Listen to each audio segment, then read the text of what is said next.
Assalamualaikum warga Maya. Hari ini kita akan mengulas tentang kisah seorang ibu di Jepun yang meninggalkan dua anak kecilnya dalam rumah sehingga repot, yaitu Sanae Nakamura baru modal 3 tahun, mempunyai seorang anak perempuan yang sangat comel Sakura Hagi 3 tahun dan anak lelaki Kaeda Hagi 1 tahun. Semenjak perceraiannya dengan suaminya pada Mei 2009, Sanae membesarkan anak-anaknya seorang diri, situasi di mana dia tidak begitu gembira. Sanae tidak mempunyai masa atau kecenderungan untuk melakukan kerja rumah dibuktikan oleh longgokan sampah yang bertimbun di dalam apartemennya.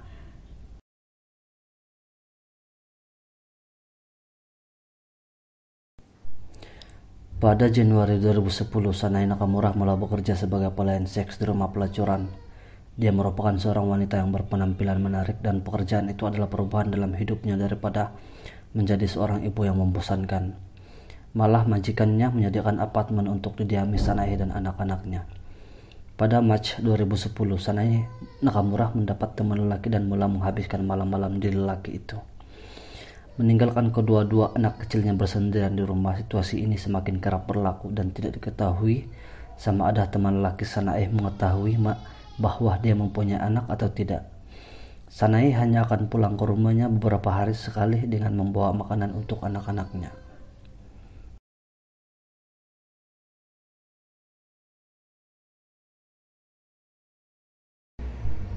Selepas beberapa hari, seorang jiran yang prihatin menghubungi pusat kebajikan kanak-kanak Osaka karena terdengar tangisan dan jeritan yang berbunyi, "Mama, mama," setiap malam.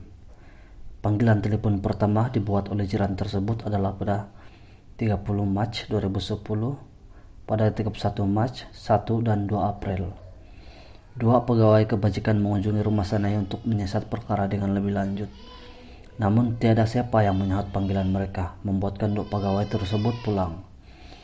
Jiran tersebut sekali lagi menghubungi badan kebajikan tersebut seminggu kemudian pada 8 April 2010.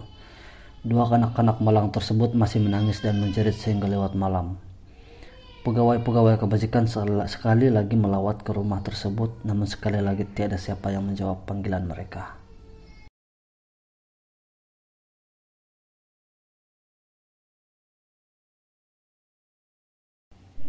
Kecuaian pegawai kebajikan menjalankan tugas adalah mereka tidak berjumpa atau menemu bual jiran tersebut, tetapi terus beredar. Tidak putus asa, jiran tersebut membuat panggilan ketiga pada 18 Mei, lebih daripada 5 minggu selepas panggilan kedua dan 11 minggu selepas panggilan pertama.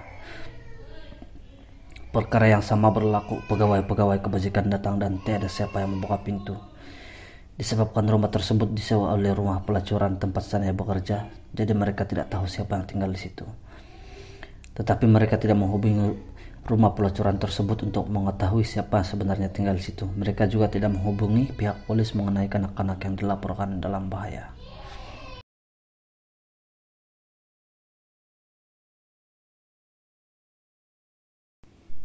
Sanae Nakamura pulang untuk kali terakhir. Pada awal Juni 2010, Sanae Nakamura mengunci pintu apartemennya dan berlalu pergi. Ia merupakan kali terakhir Sanae melawat anak-anaknya, sehinggalah kedua-dua anak-anak malang tersebut meninggal dunia. Saya ingat selepas seminggu kemudian mereka mungkin sudah mati, jadi saya tak terasa saya perlu pulang untuk selamatkan mereka, kata Sanae. Selepas lebih daripada 6 minggu, yaitu pada 9 Juli 2010, Sanae akhirnya pulang ke rumahnya. Sebaik saja melihat anak-anaknya mati dalam keadaan sudah terput, dia sekali lagi meninggalkan rumahnya seolah-olah tidak apa yang berlaku. Dan keesokan harinya, pihak polis datang ke apartemen Sanae selepas mendapat laporan daripada jiran yang terbau bau yang pelik daripada apartemen nomor 303.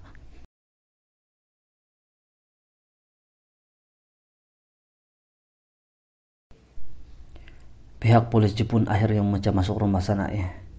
Pihak polis memasuki apartemen tersebut melalui balkon yang disebabkan pintu utama berkunci. Apabila mereka berjaya memasuki rumah, mereka menemui sumber bau busuk tersebut. Ia datang daripada dua mayat yang kecil dan mereput dalam keadaan berbogel, terbaring di tengah-tengah ruang tamu dan dikelilingi dengan sampah serap. Sanae Nakamura yang juga dikenali sebagai Sanae Himomura ditahan pada 30 Juli 2010 dan kelihatan seperti tidak menyesali dengan apa yang berlaku. Sejak bercerai pada Mei 2009, saya menjadi penat untuk menjaga anak-anak saya. Saya melakukan masa lapang. Saya harap saya tidak mempunyai anak. Saya tahu mereka tak akan dapat teruskan hidup ataupun mati jika saya meninggalkan mereka tanpa memberikan makanan atau air. Jelas Sanai Nakamura ditahan atas tuduhan membunuh anak-anaknya. Sanai membela diri dengan mengatakan tidak bermaksud untuk membunuh anak-anaknya apabila membiarkan mereka berkunci dalam apartemen tanpa makanan dan air selama berminggu-minggu. Sanai menyalahkan pengalaman buruknya ketika dia kecil yang dimana dia diabaikan dan dicabul, membuatkan dia tidak suka akan perkara yang tidak menyenangkan. Sadis juga kan guys. Pihak mahkamah akhirnya mendapati Sanai bersalah di atas kesalahan membunuh dan dijatuhkan hukuman 30 tahun penjara. Berikutan keputusan itu, Peguam Sanai kemudiannya membuat rayuan pada 25 Maret 2013. Mahkamah Tinggi mengekalkan hukuman 30 tahun tersebut. Hakim Yasuhiro Moriyoko menjelaskan bahwa tindakan Sanai telah menyebabkan kedua-dua anak-anak tidak bersalah itu maut. Beliau menilai hukuman yang diberikan oleh Mahkamah Daerah Osaka sebagai sesuai. Beliau juga menegaskan bahwa keadaan terdesak yang dihadapi kedua-dua anaknya yang kelaparan itu sebagai melampaui batas imajinasi dan kematian mereka adalah sangat kejam.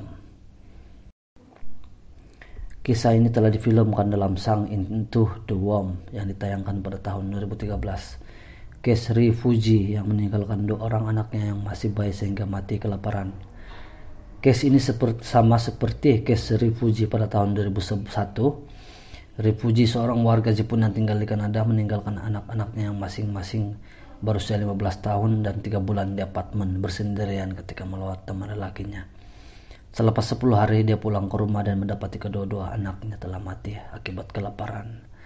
Ri hanya dijatuhkan hukuman 5 tahun penjara dan diantar pulang ke Jepun setelah dibebaskan.